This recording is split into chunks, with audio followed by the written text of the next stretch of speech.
आगे की साइड अभी बातों को स्टार्ट करते हैं। अभी अपन पढ़ने वाले हैं therapeutic action and different classes of drug. Different classes of drugs के अंदर अपन थेरेपेटिक एक्शन देखने वाले हैं, थेरेपी देखने वाले हैं। तो पहला क्लास देखने वाले हैं एंटासिड, ठीक है ना। एंटासिड, एंटासिड बोला जाता है जिसको। एंटासिड वास्तव में क्या होते हैं अच्छे से समझने की कोशिश करना। एंटासिड्स क्या होते हैं? जो एसिडिटी को ख़त्म करेंगे उसे बोला जाता है एंटा एसिड। तो एंटा एसिड एसिडिटी को ख़त्म करने वाले होंगे, ठीक है। पर एसिडिटी होती क्यों है, ये इंपॉर्टेंट बात है। तो यहाँ पर तुम्हें पता है कि ये स्टमक है, और स्टमक की जो सेल वॉल होती है ना, सेल मेम्ब्रेन होती है। स्टमक के अंदर बहुत सारी सेल्स होती है जो HCl का सिक्रेट करती है। HCl का अगर ओवर प्रोडक्शन होता है, बहुत ज़्यादा अमाउंट में अगर HCl निकलता है, तो उसकी वजह से स्टमक में पेन होगा, इरिटेशन होगा। पर अगर बहुत सीवियर केसेस रहेंगे, सीवियर कंडीशन रहेगी, तो उस कंडीशन में अल्सर हो सकता है स्टमक के अंदर, ठीक है ना। अब ये बात तो हो गई एसिडिटी होने की, ये एसिडिटी होगी। अब एसिडिटी के लिए क्या क्या इलाज है, वो सारा एंटी एसिड के अंदर गिना जाएगा। एसिडिटी को ख़त्म करने के लिए जो ड्रग्स दी जाती है वो एंटी एसिड के अंदर कंसिडर की जाएगी। ट्रीटमेंट ऑफ एसिडिटी इन 1917, 1970 के अंदर क्या ट्रीटमेंट था एसिडिटी का? तो उसके लिए जो एंटी एसिड थे, है ना, 1970 में जो एंटी एसिड थे वो बने होते थे सोडियम बाइकार्बोनेट। क्या होता है? NaHCO3। एंटी एसिड कौन होते थे? दो टाइप के एंटी एसिड होते थे। पहला होता था सोडियम बाइकार्बोनेट और दूसरा होता था मिक्सचर ऑफ एल्यूमिनियम हाइड्रोक्साइड और मैग्नीशियम हाइड्रोक्साइड। तो वास्तव में सन 1970 के अंदर जो एंटी एसिड थे, दो टाइप के एंटी एसिड थे, सोडियम बाइकार्बोनेट और मिक्सचर ऑफ एल्यूमिनियम हाइड्रोक्साइड। और अच्छा, ये ऐसा क्या कर देते थे, तो अच्छे से समझने की कोशिश करना, आगे बताऊंगा ये ऐसा क्या कर देंगे। देखो, अब बात करते हैं, अगर मैं कहूँ, कहानी सुनना थोड़ी सी। देखो, तुम्हारे मान के चलो तुम्हारी एसिडिटी हो गई तो मान के चलो तुम हो बच्चे 1970 के। तुम कौन से हो? मान के चलो तुम 1970 के अंदर चले गए और तुम्हारी एसिडिटी हो गई 1970 के अंदर। तुम हो, मान के चलो, अपन हिस्ट्री में चल रहे हैं, अभी हिस्ट्री में जा रहे हैं, पर मान के चलो तुम टाइम ट्रेवल करके हिस्ट्री में चले गए। तो 1970 के आसपास तुम्हारे अगर पेट में एंटी एसिड मतलब एसिडिटी होती है, तो तुम्हारे पेट में तो HCl निकलेगा। HCl निकलेगा तो इस HCl को कम करने के लिए, HCl क्या होता है? एसिड होता है, नहीं होता? होता है। तो उस टाइम हमारे पास क्या इलाज था? तो हमारे पास इलाज था, अपन क्या डाल देते थे, अपन पी लेते थे सोडियम बाइकार्बोनेट का सॉल्यूशन। तो क्या होता था, पेशेंट को सोडियम बाइकार्बोनेट का सॉल्यूशन पिला दिया जाता था। अच्छा, एक्सिस पे पिलाया जाता था, है ना। क्या होता था? Sodium bicarbonate. अच्छा, सोडियम बाइकार्बोनेट कैसे बना होगा तुम्हें पता है? NaOH प्लस में H2CO3 की रिएक्शन से बना होगा। एक H प्लस निकलने के बाद में क्या बनेगा? NaHCO3। अच्छा, ये NaHCO3 एक सोल्ट है। क्या है? NaHCO3 सोडियम बाइकार्बोनेट एक सोल्ट होता है, जिसे एसिडिक सोल्ट बोला जाता है, एसिडिक सोल्ट बोला जाता है। ये सोल्ट की क्या बात है बताऊँ कि खास बात क्या है? ये सोल्ट H प्लस दे भी सकता है और H प्लस है ले भी सकता है। तो जो H प्लस देता है वो लेता है, ठीक है ना, तो वो होता है एम्फोटेरिक। तो वास्तव में सोडियम बाइकार्बोनेट क्या है? एक एम्फोटेरिक है। तो जब एम्फोटेरिक वो होते हैं जो क्या होते हैं, स्ट्रॉन्ग एसिड के साथ रिएक्शन करेंगे और स्ट्रॉन्ग बेस के साथ रिएक्शन करेंगे। अगर आगे से बेस आएगी तो एसिड बन जाएंगे, अगर आगे से एसिड आएगी तो बेस बन जाएंगे। अब तुम्हें पता है, इसको पेट में डाला है तो कौन आएगा? NaHCO3 आ गया। पर पेट में क्या है? HCl की सिक्रेशन बहुत ज़्यादा है। स्टमक में क्या है? HCl का सिक्रेशन बहुत ज़्यादा है। HCl का सिक्रेशन बहुत ज़्यादा है तो इसको क्या मिलेगा? सोडियम बाइकार्बोनेट को आगे देखने को एसिड मिलेगा। ये एसिड है तो ये किसकी तरह काम करेगा? बेस की तरह काम करेगा और न्यूट्रलाइजेशन स्टार्ट हो जाएगा। न्यूट्रलाइजेशन क्या हो जाएगा? स्टार्ट हो जाएगा। स्टमक थोड़ी देर बाद में देखना, स्टमक एक्सिस में लिया गया है, एक्सिस में लिया गया कोई अमाउंट फिक्स नहीं है, तो स्टमक थोड़ी देर बाद में एल्कलाइन हो जाएगा और स्टमक की सेल को लगेगा कि अरे ये क्या हुआ है, मेरा मीडियम स्टमक के अंदर क्या हो जाएगा? Alkaline medium. और स्टमक के अंदर कौन सा मीडियम होना चाहिए? एसिडिक मीडियम होना चाहिए। क्या कौन सा मीडियम होना चाहिए? Acidic medium. इस चीज़ को एल्कलाइन होते ही इस चीज़ को स्टमक की जो सेल होती है वो क्या करती है?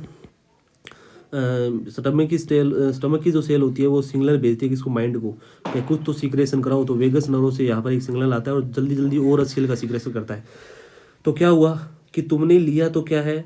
एंटाइसिड लिया है, सोडियम बाइकार्बोनेट, है ना, वो एक टाइम के लिए इसको न्यूट्रल कर देगा, पर थोड़ी देर बाद में अगर इसको तुमने एक्सिस में ले लिया तो क्या करेगा, सोडियम बाइकार्बोनेट, है ना, वो इसके अंदर क्या बना देगा, एल्कलाइन मीडियम बना देगा। एल्कलाइन मीडियम इसको और प्रमोट करेगा, इसको और ट्रिगर करेगा क्या, मोर HCl सीक्रेट्स करने के लिए।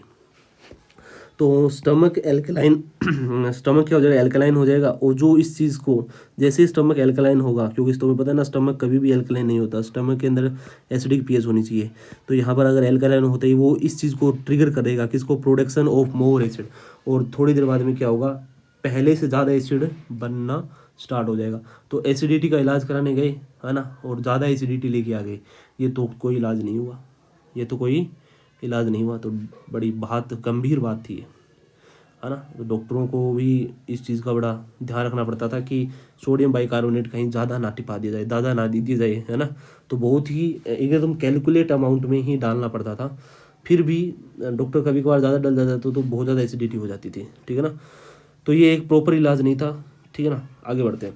अगर अपन क्या करें, मेटल हाइड्रोक्साइड का यूज़ करें, जैसे कि एल्यूमिनियम हाइड्रोक्साइड, मैग्नीशियम हाइड्रोक्साइड, ये दो मेटल हाइड्रोक्साइड है। अच्छा एक बात, तो मेटल हाइड्रोक्साइड है तो ये बेस है या नहीं है, और पेट के अंदर क्या है, HCl है, तो एसिड है। तो जैसे ही इसको अपन जैसे ही तुम्हारे मान के चलो तुम्हारी क्या हो, एसिडिटी हुई तो HCl सीक्रेट होगा। तो तुमने क्या ले लिया, एल्यूमिनियम हाइड्रोक्साइड और मैग्नीशियम हाइड्रोक्साइड, मतलब कुल मिला के मैं मेटल हाइड्रोक्साइड ले रहा हूँ। तो तुम्हें पता है ये मेटल हाइड्रोक्साइड पेट में जाएगा, HCl के साथ रिएक्शन करेगा, है ना, और मेटल हाइड्रोक्साइड आया पेट में, ठीक है ना। अब मेटल हाइड्रोक्साइड याद रखना वाटर के अंदर क्या होता है, इनसोल्यूबल रहता है। तो ये क्या करेगा तुम्हें पता है, HCl के साथ, जितना HCl है उसके साथ रिएक्शन कर देगा, बाकी मेटल हाइड्रोक्साइड इनसोल्यूबल होने की वजह से ये होता है, वो कभी भी पीएच को एल्कलाइन नहीं कर पाएगा, पीएच को इंक्रीज नहीं करेगा, बस न्यूट्रल कर देगा। न्यूट्रल मतलब पीएच को 7 के आसपास कर देगा, पर कभी भी इसको 7 से ऊपर नहीं लाने देगा। समझ रहे मेरी बात को। तो ये याद रखना, सोडियम बाइकार्बोनेट तो क्या कर सकता है, स्टमक को एल्कलाइन कर सकता है, पर मेटल हाइड्रोक्साइड कभी भी स्टमक की पीएच को एल्कलाइन नहीं कर सकते, न्यूट्रल तक लेके जा सकते। क्यों, क्योंकि देखो जितना HCl है उतनी रिएक्शन तो इसने कर ली, ठीक है ना। पहले ये था, फिर बाद में पता चला कि इससे एसिडिटी बढ़ रही है, तो डॉक्टरों ने इसका इलाज निकाला, ठीक है ना। इसका इलाज इस चीज़ का यूज़ किया, एल्यूमिनियम हाइड्रोक्साइड, मैग्नीशियम हाइड्रोक्साइड। ये वाटर के अंदर क्या होते हैं, इनसोल्यूबल रहते हैं। तो मान के चलो देखो HCl है, ठीक है ना, यहाँ पर HCl है, ठीक है, और इसमें तुमने क्या डाल दिया, एल्यूमिनियम हाइड्रोक्साइड डाल दिया। एल्यूमिनियम हाइड्रोक्साइड जितना HCl की मोलिक्यूल मान के चलो 1 मोल है, ये 1 मोल है, तो इसका भी अपने मान के चलो 2 मोल डाल दिया तुमने गलती से, तो 1 मोल तो इसके साथ रिएक्शन कर लेगा, बाकी का 1 मोल एल्यूमिनियम हाइड्रोक्साइड का क्या हो रहेगा, इनसोल्यूबल रहेगा ना, तो बाकी इसके साथ ये एल्कलाइन, देखो जब सोल्यूबल होगा ना, एल्यूमिनियम हाइड्रोक्साइड सोल्यूबल होगा तभी तो वो एक्वस मीडियम बना पाएगा, तभी तो एल्कलाइन मीडियम बना पाएगा। तो एल्कलाइन मीडियम ये बना नहीं पाएगा, तो यहाँ पर स्टमक की पीएच को ये बढ़ा नहीं पाएगा, स्टमक की पीएच को बढ़ाएगा नहीं तो मोर एसिड सीक्रेट भी नहीं होगा। इसके लिए बहुत इंपॉर्टेंट बात है कि सोडियम हाइड्रोक्साइड होता है वो तो स्टमक की पीएच को एल्कलाइन तक लेके जा सकता है, पर एल्यूमिनियम हाइड्रोक्साइड, मैग्नीशियम हाइड्रोक्साइड, कुल मिला के मेटल हाइड्रोक्साइड होते हैं, वो पीएच को 7 से ऊपर नहीं ले जा सकते। वो ज़्यादा से ज़्यादा इसको न्यूट्रल कर सकते हैं, न्यूट्रल से ऊपर नहीं लेके जा सकते। क्यों नहीं ले जा सकते, क्योंकि एल्यूमिनियम हाइड्रोक्साइड और मैग्नीशियम हाइड्रोक्साइड क्या रहते हैं, इनसोल्यूबल रहते हैं। मान के चलो वाटर के अंदर क्या है, ये वाटर है, वाटर के अंदर तुमने एल्यूमिनियम हाइड्रोक्साइड डाला तो इसकी पीएच बढ़ेगी नहीं बढ़ेगी, तो नहीं बढ़ेगी। समझ रहे हैं मेरी बात को, इस तरीके से याद रखना। क्यों, क्योंकि देखो एल्यूमिनियम हाइड्रोक्साइड क्या होते हैं, एल्यूमिनियम हाइड्रोक्साइड के अंदर ये क्या होता है, सोल्यूबल है। एल्यूमिनियम हाइड्रोक्साइड वाटर के अंदर क्या होता है, सोल्यूबल है, नहीं होता है, सोल्यूबल नहीं होगा। जब तक सोल्यूबल नहीं होगा तो OH- टूटेगा कैसे, OH- जब तक टूटेगा नहीं तो पीएच बढ़ेगी कैसे। समझे मेरी बात को, इसका मतलब पीएच बढ़ेगी नहीं। तो एल्यूमिनियम हाइड्रोक्साइड और मैग्नीशियम हाइड्रोक्साइड क्या होते हैं, पीएच को न्यूट्रल लेके जा सकते हैं पर एल्कलाइन नहीं, इसलिए वो और ट्रिगर नहीं कर पाएंगे। पर ये सोडियम बाइकार्बोनेट से ज़्यादा अच्छा था, समझे बात क्या। फिर भी इसको हटाया गया आने वाले टाइम में, इसका अभी आज यूज़ नहीं करते हैं, इसका भी यूज़ तो कभी बहुत पहले ही बंद कर दिया था, आजकल इसका भी यूज़ नहीं करते हैं। तो ये क्या करेगा, इनसोल्यूबल होने के बाद में नोट इंक्रीज पीएच, है ना, अब वो न्यूट्रलाइजेशन, है ना, न्यूट्रलिटी से ऊपर ये पीएच को इंक्रीज नहीं करेगा। अच्छा, ये दोनों ही ट्रीटमेंट होते हैं, चाहे सोडियम बाइकार्बोनेट दें चाहे एल्यूमिनियम मैग्नीशियम बाइकार्बोनेट दें, ये दोनों ही ट्रीटमेंट ऐसे ट्रीटमेंट है जो इसके जो रीज़न है, तो देखो ये दोनों ही सिम्टम को कंट्रोल करते हैं, ठीक है ना, कोज को नहीं। सिम्टम क्या है, HCl, सिम्टम क्या है, HCl सीक्रेट हो रहा है। अच्छा, ये HCl क्यों सीक्रेट हो रहा है, इस चीज़ को ये बंद नहीं कर रहे हैं। समझो इस बात को कि ये दो इलाज बताए, सोडियम बाइकार्बोनेट 1 नंबर इलाज, 2 नंबर इलाज क्या है, मेटल हाइड्रोक्साइड। ये दोनों ही वास्तव में सिम्टम को खत्म करते हैं। क्या करते हैं, सिम्टम को खत्म करते हैं। मतलब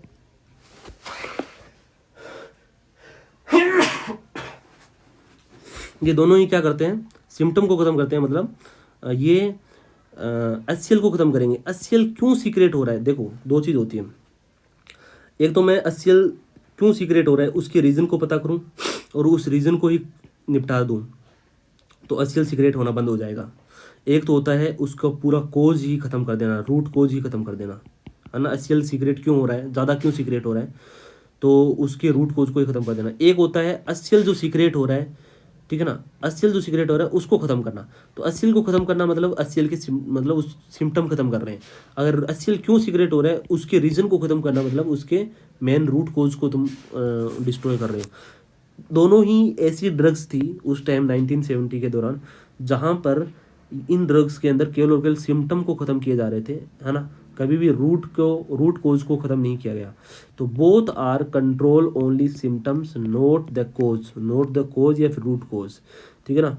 इन एडवांस स्टेज ऑफ अल्सर, अगर अल्सर की बहुत ज़्यादा एडवांस स्टेज हो जाएगी तो वो लाइफ थ्रेटनिंग रहेंगी, मतलब वो कहीं ना कहीं लाइफ को ख़त्म कर सकती है। मतलब स्टमक के अंदर क्या होगा, बहुत तगड़ा अल्सर रहेगा। अगर अपन कहूँ लास्ट स्टेज है, एडवांस स्टेज है, एडवांस स्टेज मतलब सबसे लास्ट स्टेज ऑफ अल्सर, उसमें इंसान मर ही सकता है, पेट फट जाएगा उसका, ठीक है।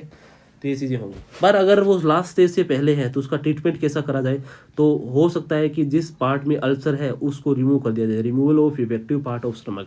तो उसका सिंपल सा इलाज है, अगर एडवांस स्टेज का अल्सर है तो उसके अंदर इफेक्टेड पार्ट ऑफ स्टमक को बाहर निकाल लिया जाता है, ठीक है। चलो आगे बढ़ते हैं। अब बात करते हैं कि क्या हो कि कैसे, कौन से फैक्टर हैं जो वास्तव में HCl को सीक्रेट करवाते हैं। तो यहाँ पर सबसे पहला और सबसे अंतिम पॉइंट यही है कि जो अपनी बॉडी के अंदर हिस्टामिन होता है, हिस्टामिन क्या करता है, जो स्टमक की जो सेल होती है, ये स्टमक की सेल है इतनी, ये है ना, स्टमक की सेल को एक्साइट करता है कौन, हिस्टामिन पॉजिटिव सिग्नल देता है कौन, किसको, स्टमक की सेल को। और स्टमक की सेल को एक्साइट करता है किसके सीक्रेशन के लिए, HCl के सीक्रेशन के लिए और पेप्सिन को सीक्रेशन के लिए, ठीक है। अगर मैं देखो, अगर ये हिस्टामिन इसको बहुत ज़्यादा एक्साइट कर देगा तो HCl ज़्यादा बनेगा और एसिडिटी होगी, ठीक है ना। एक तो होता है सिम्टम को खत्म करना, मतलब मैं HCl को खत्म कर रहा हूँ, जो 1970 के अंदर करते थे। पर आजकल की तो मेडिकल साइंस थोड़ी सी एडवांस हो गई है, तो अभी क्या रूट को उसको खत्म करते हैं, ठीक है ना। क्योंकि HCl को सीक्रेट करेंगे तो pH क्या हो जाएगा, गिर जाएगा, pH गिर जाएगा तो ये और हिस्टामिन की एक्टिवेट करेगा, हिस्टामिन और उसको और एक्टिवेट करेगा और उससे ज़्यादा HCl निकालेगा, तो एसिडिटी उसकी कंपेरेटिव ज़्यादा बढ़ेगी। पर आजकल जो कंट्रोल किया जाता है वो किसको यूज़ किया जाता है, एंटी हिस्टामिन का यूज़ करते हैं। देखो हिस्टामिन को अगर मैं रोक दूं जैसे तैसे करके, तो हिस्टामिन इसको एक्टिवेट नहीं करेगा, और हिस्टामिन इसको एक्टिवेट नहीं करेगा तो HCl इसको ज़्यादा सीक्रेट है होगा नहीं। तो कुल मिला के अगर मैं हिस्टामिन को रोक देता हूँ, अगर मैं ऐसी ड्रग दूँ जो एंटी हिस्टामिन है, क्या है, एंटी हिस्टामिन है, तो वो हिस्टामिन एंटी हिस्टामिन होंगी, तो वो क्या करेगी, एंटी हिस्टामिन इस ड्रग्स को काम करने के लिए रोक देगी, इस ड्रग को काम करने के लिए, मतलब इस हिस्टामिन को काम करने के लिए रोक देगी, हिस्टामिन इस पे काम नहीं करेगा तो HCl का ज़्यादा सीक्रेशन है होगा नहीं और एसिडिटी रुक जाएगी। ये तो होता है मेन रूट कोज को खत्म करना। तो यहाँ पर क्या डाला है मैंने, एक ऐसी ड्रग डाली है जो किसको रोक रही है, हिस्टामिन को रोक रही है। हिस्टामिन को रोकेगा तो यहाँ पर लेसर अमाउंट में क्या निकलने वाला है, HCl सीक्रेट होने वाला है, ठीक है। दूसरी बात, कौन कौन सी ड्रग्स होगी, इन ड्रग का नाम क्या होगा, तो इस ड्रग को बोला जाता है एंटाइसिड बोला जाता है, जो एसिडिटी को खत्म करते हैं, ठीक है ना। यहाँ पर मैं कुछ स्ट्रक्चर्स दे रखी है, जैसे ये हिस्टामिन की स्ट्रक्चर है, तुम्हें याद नहीं रखनी है, ठीक है ना। एक होता है सिमेटिडिन, एक होता है रेनेटिडिन। ये दो ड्रग होती है जो एंटी हिस्टामिन होती है, क्या होती है, एंटी हिस्टामिन। ये इसको भी खत्म करेगी, इसको भी खत्म करेगी, ठीक है। तो कौन सी ऐसी दो ड्रग है ये याद रखना है बहुत। अगर तुम फार्मास्यूटिकल चीज़ें करते हो मेडिकल लाइफ में, तो तुम्हें अगर ड्रग्स देनी होती है जब भी मेडिकल में जाओ तो तुम ये मांग सकते हो, आसानी से तुम्हें मिल जाएगा। देखो सिमेटिडिन एक होता है, सिमेटिडिन ड्रग होती है, वो क्या होती है, एंटी हिस्टामिन होती है ना। हिस्टामिन को रोक देगी, हिस्टामिन को ब्लॉक कर देगी और HCl सीक्रेशन कम हो जाएगा। तो ये पूछा जा सकता है कि सिमेटिडिन मेन रूट कोज को खत्म करती है, ठीक है ना। पहले सिमेटिडिन ही चलती थी, सिमेटिडिन ही चलती थी, बहुत पहले तक चली और सबसे ज़्यादा बिकने वाली मेडिसिन है ये, ठीक है ना। तो सिमेटिडिन का नाम दूसरा होता है टेगमेट, मेट, ठीक है ना। तो सिमेटिडिन याद रखना, ठीक है ना, ये बात इंपॉर्टेंट है। The importance of the drug was so much that it remain to larger selling drug in the world. देखो ये जो सिमेटिडिन थी वो लार्जेस्ट, सिमेटिडिन का दूसरा नाम क्या था, टेगमेट, ठीक है ना। ये लार्जेस्ट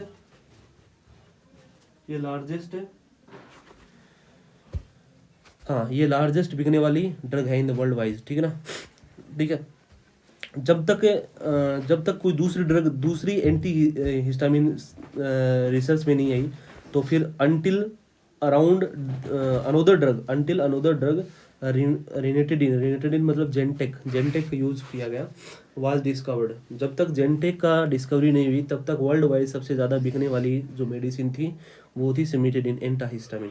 तो इनका दूसरा नाम याद रखना है, सिनेटिडिन का दूसरा नाम होता है टेगमेट और रिनेटिडिन का दूसरा नाम होता है जेनटेक। और सबसे ज़्यादा सिमेटिडिन ही सबसे ज़्यादा बिकी थी, ठीक है। ये तो होगी एंटाहिस्टामिन। अब बात करते हैं एंटी हिस्टामाइन। अब देखो बहुत ही कंफ्यूजिंग पॉइंट आने वाला है। अभी पहली ड्रग क्लास पढ़ी अपने एंटी एसिड या एंटा एसिड, ठीक है। उसके बाद में अब दूसरी क्लास पढ़ने वाले हैं एंटी हिस्टामिन, ठीक है। ये सबसे इंपॉर्टेंट क्लास है और इसमें थोड़ा सा कन्फ्यूजन रहेगा तुमको, वो कन्फ्यूजन थोड़ी देर बाद में दूर हो जाएगा, ठीक है। तो देखो ये हिस्टामिन यहाँ पर भी काम करता है, ठीक है ना, पर ये हिस्टामिन अलग रिसेप्टर पे काम करता है, ये आगे बताऊंगा तुमको।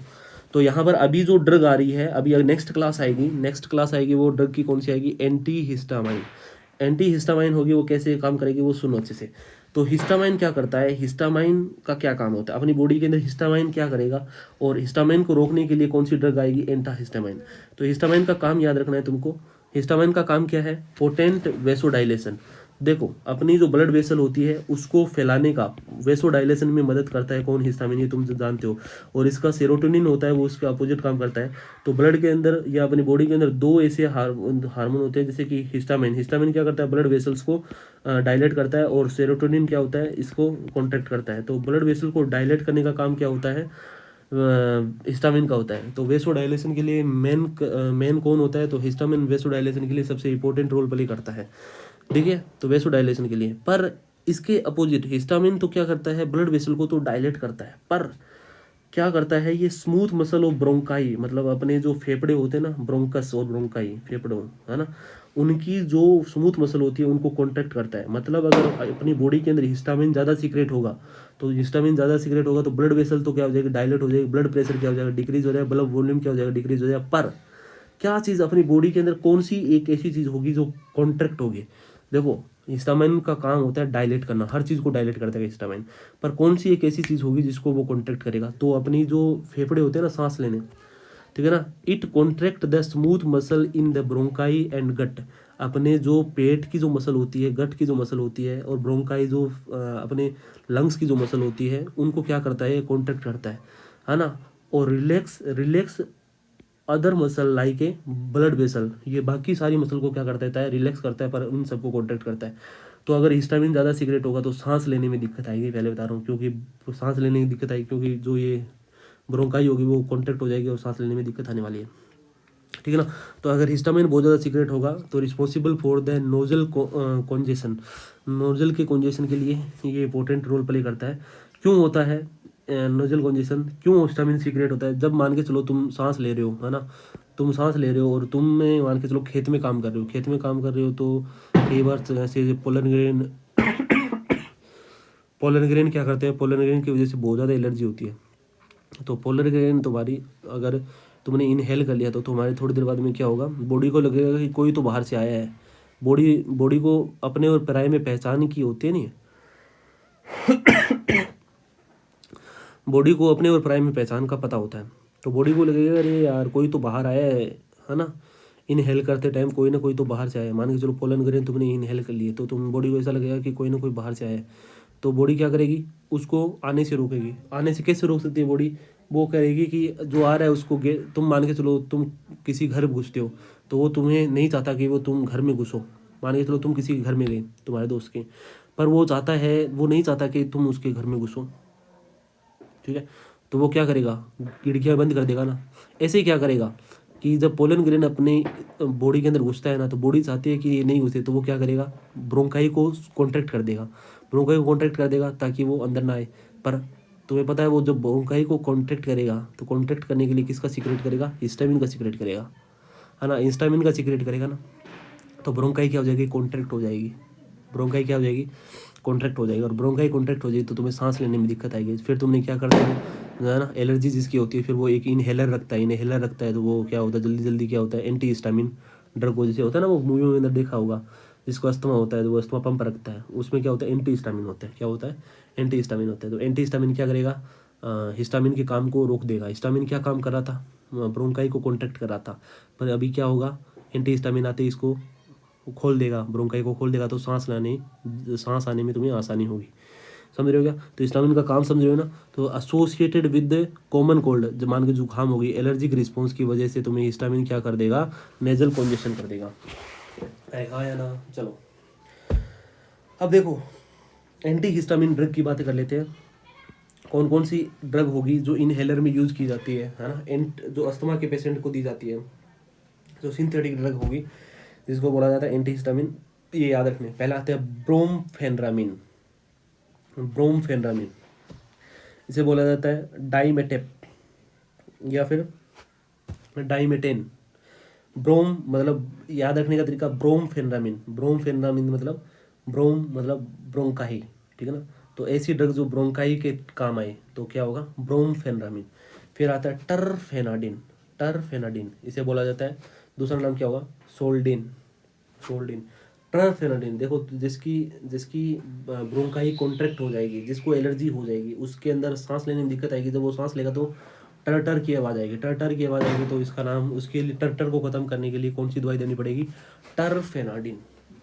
याद रखने का तरीका, ब्रोंकाई ब्रोमफेनरामिन और दूसरा आएगा टरफेनाडिन, जिसे बोला जाता है सोल्डिन, ठीक है ना, सोल्डिन।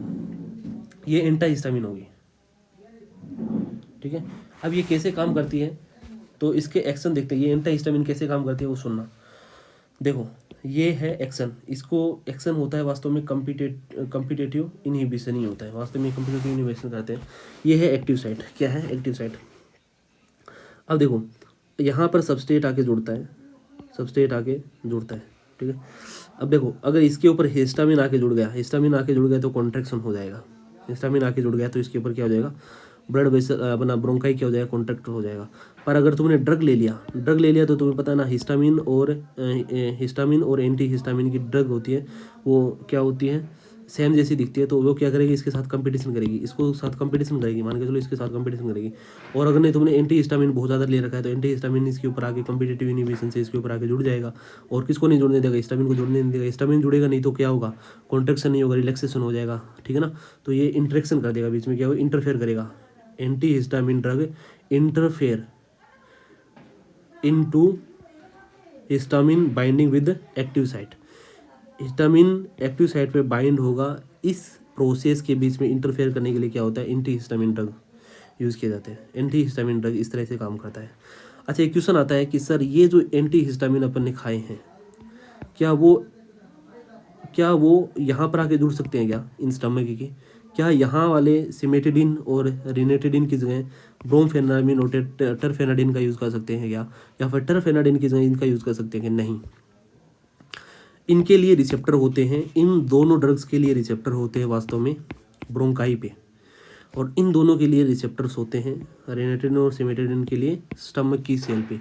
तो इनके लिए रिसेप्टर अलग अलग होते हैं। इसीलिए क्या होते हैं कि जब अपन को अस्थमा होता है तो अस्थमा वाली ड्रग्स कभी भी पेट के हिस्टामिन पे काम नहीं करेगी, है ना। और बात करें तो जब अपन को एंटी एसिड लेना होता है तब वो अपने ब्रोंकाई की रिसेप्टर पे काम नहीं करेगी। तो यहाँ पर एक क्वेश्चन लिख रखा है एनसीईआरटी में कि why do you above mentioned anti histamine note effect the secretion of acid in stomach, कि ऐसा क्या हो जाता है कि जो यहाँ पर यूज़ करने वाले एंटी हिस्टामिन हैं वो उनके स्टमक की एसिड को इफेक्ट नहीं करते। तो यहाँ पर सिंपल सा रीज़न होता है, the reason is that the anti allergic and anti acid drug work on the different receptor. ये इंपॉर्टेंट बात है, work on the different receptor. बाकी बातें करेंगे न्यूरोलॉजिकल एक्शन ऑफ ड्रग।